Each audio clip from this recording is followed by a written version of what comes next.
IVF stands for in vitro fertilization. In vitro fertilization is fertilizing the egg outside of the female's body in the laboratory.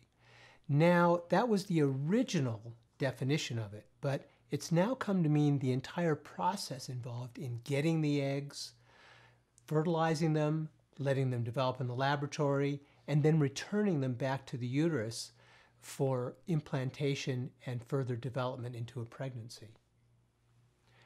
The entire process involves stimulating a woman's ovaries with medications for approximately 10 to 12 days, and then a final injection is given to mature the eggs.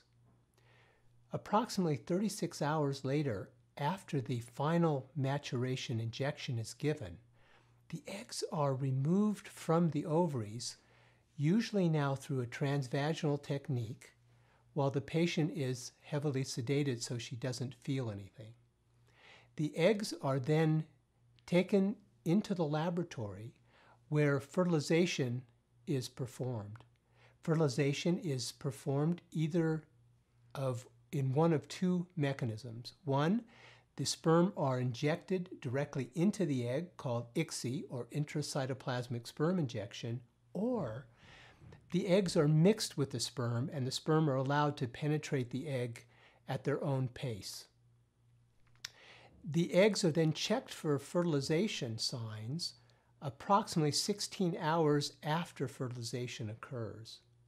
In that way, we can identify which eggs have actually succeeded in becoming fertilized.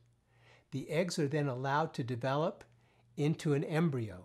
First, they divide into 2 cells, 4 cells, 8 cells, etc., until finally they develop into the blastocyst stage.